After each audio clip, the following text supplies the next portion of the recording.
Tiniyak ng National Grid Corporation of the Philippines o NGCP na magiging maayos ang supply ng kuryente ngayong Semana Santa hanggang sa araw ng halalan. Ito ay kaugnay ng nakikitang malabong posibilidad na magkaroon ng pagtaas ng red o yellow alert status sa mga power grid sa darating na mga buwan. Ayon kay NGCP spokesperson Attorney Cynthia Alabanza, bagamat nakararanas ng mainit na panahon, mananatiling sapat ang supply ng kuryente basta't masunod ang nakatakdang maintenance ng mga planta, liban na lamang kung titigil ang operasyon at sabay-sabay na nasisira ang mga planta na wala sa schedule. Para sa kaalaman ng lahat, itinataas ang red alert status tuwing ang power supply ay kulang para sa demand ng mga consumer, habang ang yellow alert naman ay kapag ang operating margin ay hindi sapat para sa contingency requirement ng grid. Sa kabilang banda, inihayag din itong Martes ng NGCP na asahan ng mas mataas na singil sa kuryente ngayong buwan ng Abril, bunsod ng pagtaas ng transmission charges sa dulot ng pagtaas ng ancillary services.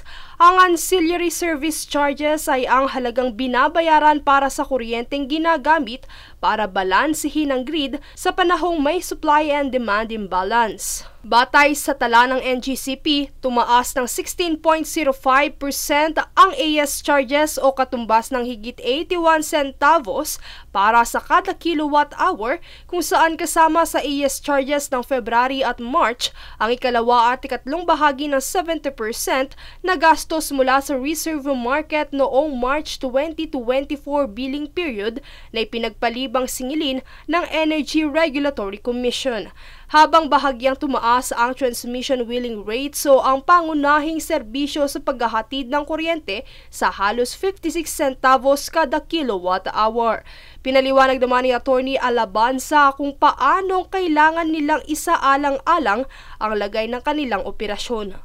Kaya nga isinapribado ang transmission dahil kailangan maganda yung pagpapatakbo ng negosyo. So hindi siya aasa sa subsidiya galing sa national government. So it has to be self-sustaining. So if you masyadong mababa yung return on the capital, hindi yan makakaganda sa negosyo. And that may have an impact in the required investments para suportahan yung direksyon ng gobyerno para sa economic recovery.